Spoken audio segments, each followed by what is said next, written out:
नमस्कार, मी सतीश कुलकर्णी. नवीन वर्षाच्या शुभेच्छा देण्यासाठी मी पिठापूरला आलो होतो. माझ्या शेजारी माझे जे मित्र आहेत त्यांचं नाव रचित सर स्टेट बँकेतून सेवानिवृत्त झाले. गेली 18 वर्ष ते नवीन वर्ष साजरा करण्यासाठी इतर ठिकाणी कुठेही न जाता स्वामी समर्थ भवनात जागा असू नसू कुठेतरी मार्ग काढून ते स्वामी समर्थ भवनात राहतात. आमच्या जेव्हा गप्पा सुरू असतात तेव्हा त्यांनी एक चांगला विचार मांडला आणि त्यांना म्हटलं हा विचार आपण भाविकांपर्यंत पोहोचू. यांचं वैशिष्ट्य असं की यांचे 13 अपघात झालेले आहेत. त्याच्याबद्दल मी व्हिडिओ केला. हजारो लोकांनी तो व्हिडिओ पाहिला.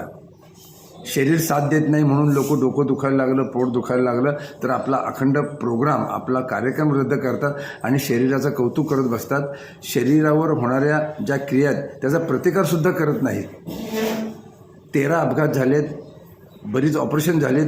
शरीराचा खाली पायाच्या नखापासून डोक्यापर्यंत अनेक ठिकाणी त्यांना मार लागलेला आहे. पण त्यांची ती जिद्द आणि श्रीपाद श्री वल्लभ त्यांना एवढ्या व्यापातून सुद्धा बोलवतात आणि ते काही वेळेला सहकुटुंब सहपरिवार आनंदाने येतात.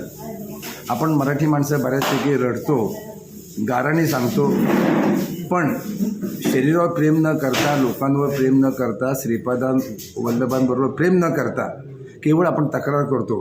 पण हे माझे मित्र गेले 18 वर्ष जो आनंद घेत आहेत तो पाहिल्यानंतर वाटलं की परमेश्वराने आता हे जे आपल्याला ज्या गोष्टी सांगणार आहेत त्या ऐकून आपल्या जीवनात काहीतरी बदल घडवावा आणि त्याचं अनुकरण करण्याचा प्रयत्न करावा.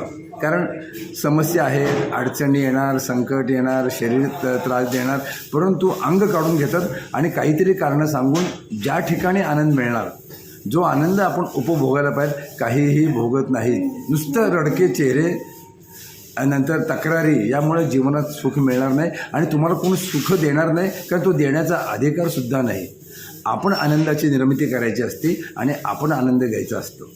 फुलपाखरू लहान, त्याचा मेंदू लहान, पण इतकं हुशार असतं ते घाणीकडे जात नाही. ह्या फुलावरून त्या फुलावरून, त्या फुलावरून त्या फुलावर, आणि आपण एवढा मोठा मेंदू आहे पण त्याचा वापर करत नाही.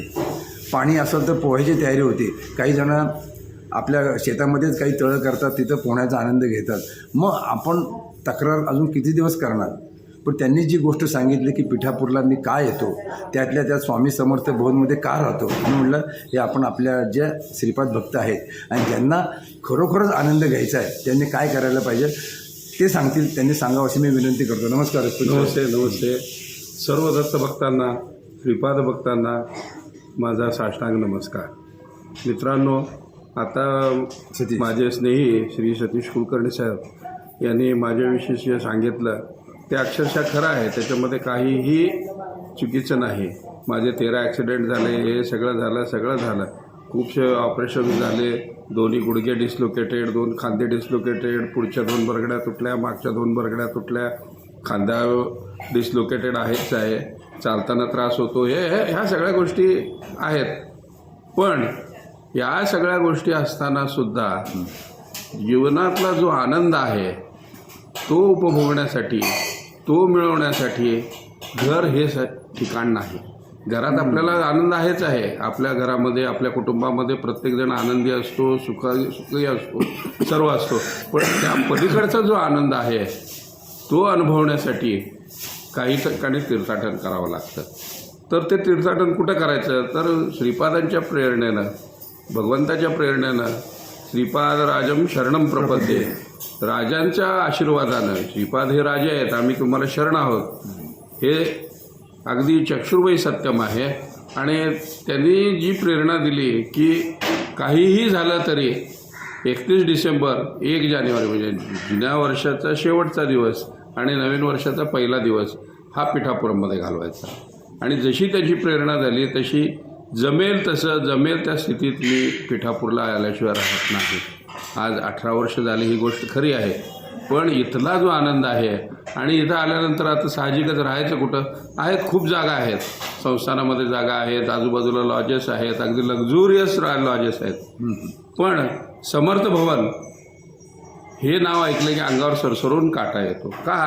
कारण इथला जो आनंद आहे तो एक काही वेगळाच आहे. म्हणजे तो प्रत्येकानं अनुभवावा अशी माझी कळकळीची सर्व दत्त भक्तांना विनंती आहे. कारण इथं आल्यानंतर एक ज्या पद्धतीनं नवीन लग्न झालेली सासूरवाशीण ही माहेराला जाते, तो जो तिचा आनंद असतो तसा आनंद हा इथे मिळतो.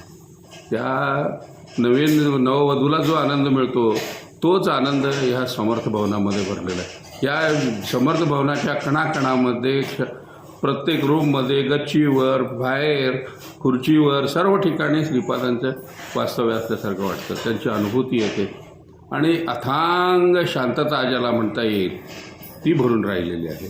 ती शांतता अनुभवण्यासाठी, तो आनंद अनुभवण्यासाठी, इथं होणारी भजनं ऐकण्यासाठी, इथं होणारा फेर धरण्यासाठी, इथं होणाऱ्या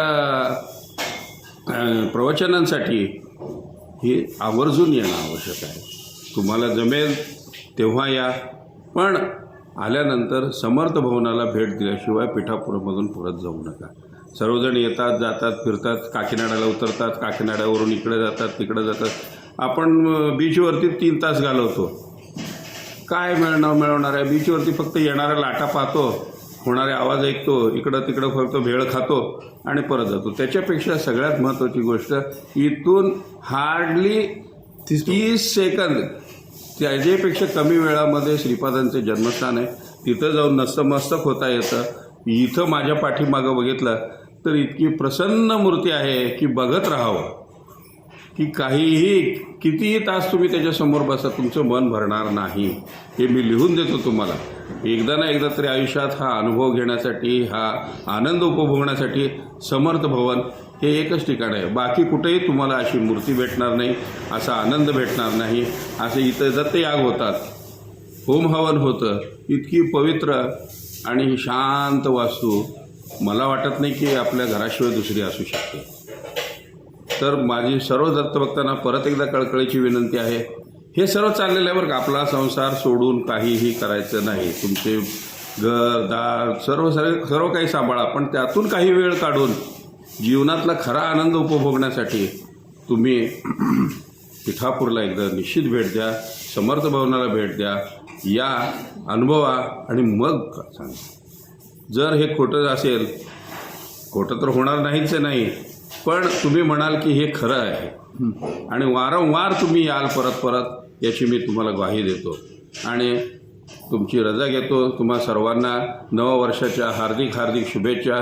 श्रीपाद तुम्हाला लवकरात लवकर बोलवून घेवं अशी श्रीपादांच्या चरणी प्रार्थना करतो आणि सर्व दत्तभक्तांना परत एकदा साष्टांग नमस्कार. अवधूत चिंतन श्री गुरुदेव दत्त.